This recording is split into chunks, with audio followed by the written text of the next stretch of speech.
Hola, el día de hoy voy a hablarles acerca de un caso que surge dentro de una comunidad indígena y donde se violan varios derechos de la comunidad.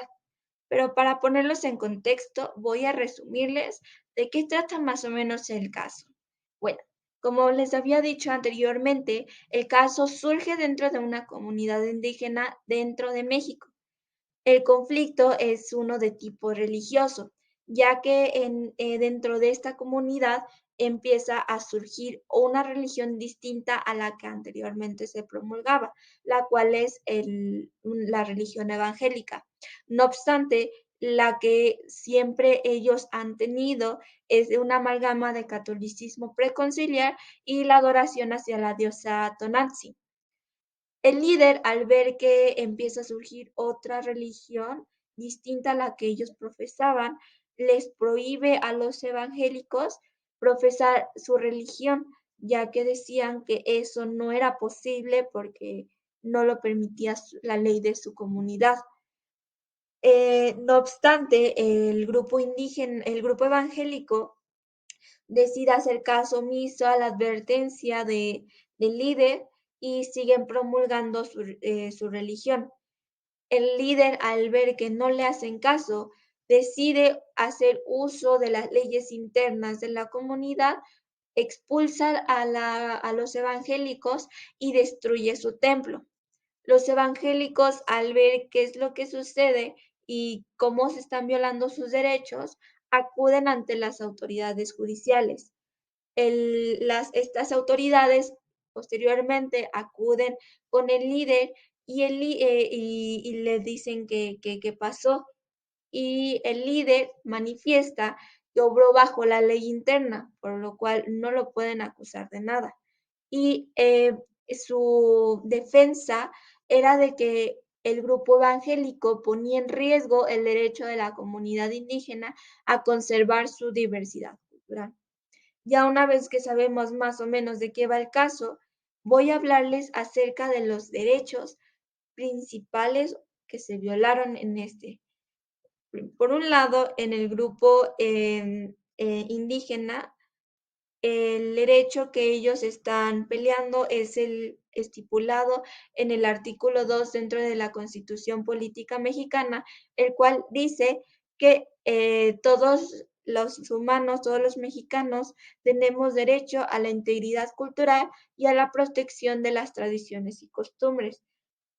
Y en el otro lado, el grupo evangélico dice que todos los humanos tenemos derecho a la libertad y a la convicción ética, las convicciones éticas de conciencia y de religión y atender o adoptar, en su caso, la de su agrado. Estos son los derechos que ambas partes están peleando y que dicen que se violaron. Además de ello, también se afectan indirectamente, directamente otros derechos. Por ejemplo, del grupo evangélico se viola su derecho a la igualdad y no discriminación estipulada en el artículo 1 de la Constitución. Y además también se viola el artículo 14, el cual dice que nadie podrá ser privado de la libertad o de sus propiedades, posesiones o derechos a menos que las autoridades lo dicten en una sentencia, lo cual nunca sucedió. En cambio, el grupo indígena, como ya les había dicho anteriormente, uno de los artículos que los protege es el artículo 2, en el cual también podemos encontrar que tienen derecho a la autonomía y a la autodeterminación y derecho a la protección de costumbres y tradiciones. Una vez que sabemos más o menos qué artículos se estaban violando, qué derechos se estaban violando, la Suprema Corte de Justicia ha abogado que pese a cualquier cosa, todos los mexicanos y los grupos indígenas, al final y al cabo, al estar dentro del Estado mexicano, también se rigen bajo la Constitución, pese a que ellos tengan sus propias leyes, ya que la Constitución es la ley suprema aquí en México, incluyendo varios tratados internacionales. Bueno, la Suprema Corte de Justicia, en una de sus sentencias, donde el problema era acerca de la libertad religiosa y la libertad de culto. Dice que la libertad religiosa, tutelada por el artículo 24 de la Constitución Política de los Estados Unidos Mexicanos, atienden a la capacidad de los individuos para desarrollarse y actuar de conformidad con una particular visión del mundo. Además, dice que todos los hombres somos libres de profesar la creencia religiosa que más nos agrade y practicar las ceremonias, devociones o actos de cultos respectivos, siempre que no constituya un delito o falta pensados por la ley, lo cual nunca sucedió. El grupo evangélico estaban ejerciendo su derecho al libre culto.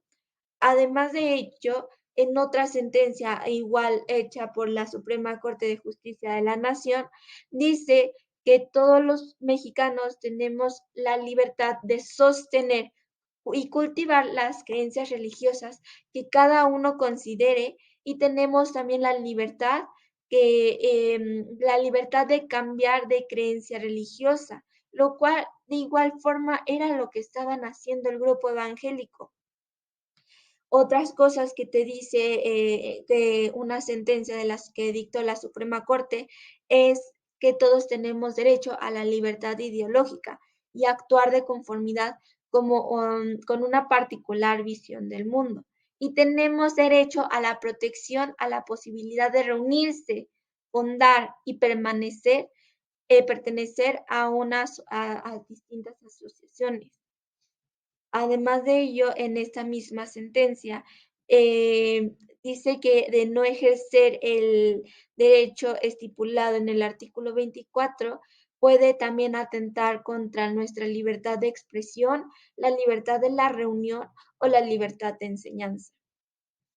Ya una vez que hemos visto que realmente la Suprema Corte de Justicia protege mucho el derecho a la libre creencia, pese a cualquier cosa, vamos a hablar acerca de lo que dice la Declaración de las Naciones Unidas sobre los Derechos de los Pueblos Indígenas, ya que también tengamos en cuenta que, como había dicho anteriormente, los grupos indígenas tienen derecho a determinar libremente su condición política y también a la autonomía y al autogobierno, lo cual ellos tienen la posibilidad de crear sus propias leyes internas para que se regulen de la manera que ellos desean, como lo dicta en el artículo 18, que tienen derecho a participar en la adopción de decisiones en cuestiones que afecten sus derechos.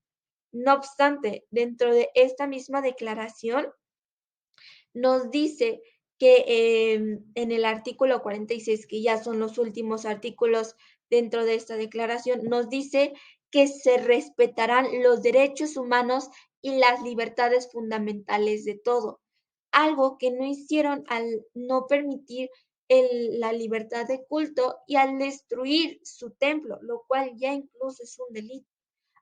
Y además, también en el artículo 8 dice que todos los grupos indígenas, porque recordemos que a pesar de tener otra religión, que es bueno, profesan el evangelismo, también siguen siendo grupos indígenas. En el artículo 8 te dice que todos los grupos indígenas tienen derecho a no sufrir la asimilación forzada. Una vez que sabemos que realmente, pese a que los grupos indígenas tienen la libertad de crear sus propias leyes, también sabemos que no pueden ir por arriba de lo que dice la Constitución y tampoco pueden violar los derechos fundamentales de las personas, pese a que ellas pertenezcan a, a la misma cultura y al mismo gobierno. Así que entonces vamos a hablar acerca de la sentencia que debería de sufrir el grupo indígena y en este caso el líder, ya que pese a tener, como les dije, la libertad de regulación, su autorregulación y su autogobierno, lo que hicieron, el quemar el templo del grupo evangelista, no fue para nada correcto, ya que vamos a hablar acerca del artículo 17. el cual te dice que ninguna persona podrá hacerse justicia por sí misma ni ejercer violencia para reclamar su derecho, lo cual es algo que violaron y es algo que tienen que, pese a pertenecer a una comunidad indígena, tienen que respetar. Nadie se hace justicia por su propia mano. Así que entonces, a lo correcto sería sancionar al líder indígena, indemnizando al grupo evangélico, ya que realmente cometieron un delito en contra de ellos.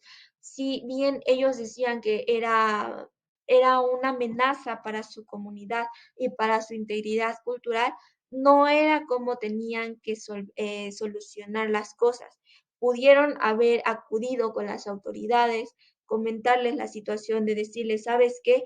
Es que en mi comunidad no está permitida esta religión porque nosotros nos sentimos amenazados con ella. Las autoridades debieron de haberlos respaldado, ya que es otro de los derechos que tienen. El gobierno mexicano tiene que apoyarlos para solucionar las cosas y evitar altercados. No obstante, ellos decidieron saltarse todo eso y decidieron hacer justicia por su propia mano y al hacer esto cometieron un delito en contra del grupo evangelista. Así que entonces lo correcto sería indemnizarlos. Así que entonces lo que yo como autoridad propondría primero sería darles una indemnización económica al grupo evangelista por los daños que sufrieron y obviamente no los pueden expulsar. Así que entonces seguirían permaneciendo dentro de la comunidad. No obstante, también sé que el grupo evangelista, el grupo indígena, no tiene los recursos suficientes para poder solventar una indemnización económica. Así que entonces yo propondría que hicieran un convenio entre el jefe del grupo indígena y entre el líder del grupo evangelista y podrían llegar a un convenio y que el grupo indígena les ceda parte de su territorio, les designe una parte de su territorio, puede estar relativamente alejado, para que ahí puedan ejercer su derecho libremente a creer lo que ellos deseen y a construir su templo y hacer lo que ellos deseen siempre y cuando no violen las leyes. Así que entonces eso es lo que yo propondría como indemnización hacia el grupo evangélico para que no vaya a una mayor escala y no haya una pena mayor y puedan convivir en armonía ambas partes y no se surjan nuevos problemas. Así que entonces, pues espero que les haya gustado mi análisis y bueno, nos vemos en una siguiente sesión.